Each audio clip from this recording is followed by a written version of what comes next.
राधे राधे मित्रों, आप सभी का मेरे यूट्यूब चैनल में स्वागत है। आज बनाने जा रही हूँ भरवा भिंडी, जिसे हमारे यहाँ भिंडी की कलौजी भी कहा जाता है। आप लोगों के यहाँ क्या कहा जाता है कमेंट में बताइएगा। तो हम चलिए बनाना शुरू करते हैं। भिंडी ले ली है, धुल करके साफ़ करके रख लिए थे पहले से ही। अब भिंडी के पीछे की डंठल को काट करके निकाल देंगे और भिंडी में ऐसे बीच में चीरा लगा देंगे। देख लेंगे कि इसमें कीड़ी तो नहीं है।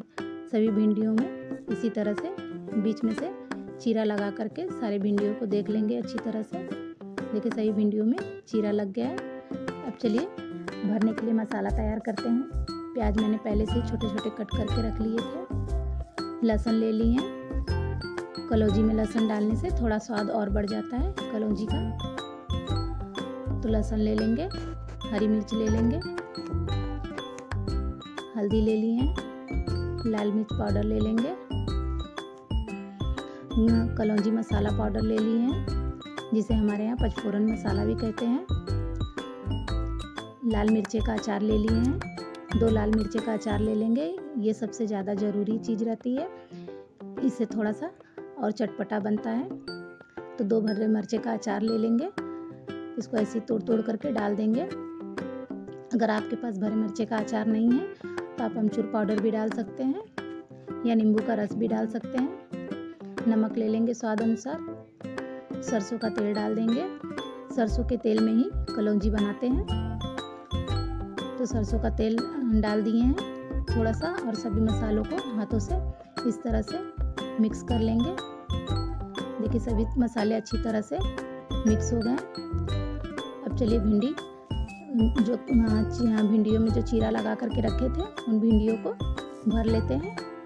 थोड़ी सी मेहनत लगती है भिंडियों को भरने में, एक एक करके भिंडियों को भरना रहता है। तो इसी तरह से सभी भिंडियों को हाथ से भर लेंगे। जितना मेहनत लगता है भरने में भिंडियों को बनाने में, लेकिन उतना ही खाने में भी स्वाद आता है। तो सारे भिंडियों को इसी तरह से भर लेंगे एक एक करके। हमारे बच्चों को तो बहुत ही पसंद आता है भरवा भिंडी। तो इसी तरह से सारे भिंडियों में एक एक करके भर लेंगे। देखिए सारे भिंडियों को मसाले अच्छी तरह से चारों तरफ से भरा जाने चाहिए भिंडियों में। मेरी वीडियो अगर पूरी तरह से देखेंगे और मेरी तरीके से ही भरवा भिंडी बनाएंगे तो आपकी भी भिंडी की ये भरवा भिंडी बहुत ही अच्छी तरह से तैयार होगी और खाने में भी उतना ही स्वाद आएगा। वीडियो को पूरा देखिएगा और मेरे तरीके से ही भिंडी बनाइएगा। देखिए सारी भिंडियाँ भर गई हैं। अब चलिए इसे पकाना शुरू करते हैं। पैन ले लिए हैं, पैन में सरसों का ही तेल डालेंगे। सरसों के तेल में ही पकाएंगे, जिससे भरवा भिंडी का और भी अच्छा स्वाद आता है। चारों तरफ पैन में फैला देंगे सरसों का तेल। और फिर जो भिंडी भर के रखे तो उसको एक एक करके इसी तरह से सारे पैन में डाल देंगे। और भिंडी को ज़्यादा समय तक नहीं पकाएंगे, धीमी आंच में ही भिंडी को पकाएंगे। इस तरह से चारों तरफ से भिंडियों को जितना भिंडी आता है उतना ही भिंडी हम रखेंगे पैन में, ताकि हमको पलटने में भी आसानी रहे भिंडियों को। और भिंडियों को ज़्यादा समय के लिए नहीं पकाएंगे, सिर्फ 5 मिनट ढक करके सिर्फ 5 मिनट ही पकाएंगे भिंडियों को। अगर ज़्यादा समय देंगे तो भिंडियाँ ज़्यादा लाल हो जाएंगी। भिंडी को पकने में समय नहीं लगता है, इसलिए भिंडी को सिर्फ 5 मिनट ढक करके पकाएंगे और फिर पलट देंगे। देखिए सारी भिंडियाँ रखा गई हैं। अब ढक करके धीमी आंच में ही पका लेंगे। देखिए भिंडियाँ एक तरफ से पक गई हैं। अब इन सभी भिंडियों को पलट देंगे इस तरह से, ताकि दूसरी तरफ भी भिंडियाँ पक जाए। अब भिंडियों को अगर इस तरह से सारी भिंडियों को ढक कर पलट देंगे और उसके बाद 2 मिनट के लिए फिर ढक करके पकाएंगे, क्योंकि भिंडियाँ आधी से ज़्यादा पक गई हैं। ज़्यादा समय लगाएंगे तो भिंडियाँ जल भी सकती हैं, इसलिए भिंडियों को ज़्यादा से ज़्यादा 2 मिनट के लिए ढक देंगे, ताकि वो भिंडियाँ दूसरी तरफ भी अच्छी तरह से पक जाएं।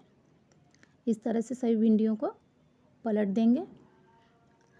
अगर मेरी रेसिपी ये पसंद आई होगी तो आप लोग ज़रूर कमेंट में बताइएगा और मेरे वीडियो को पूरा देखिएगा और चैनल को लाइक और सब्सक्राइब ज़रूर करिएगा। इस तरह से सभी भिंडियों को ढक करके पलट करके ढक करके पका देंगे।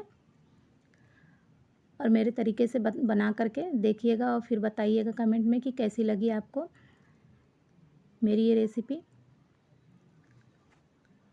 देखिए भिंडियों को ढक करके पका लेंगे।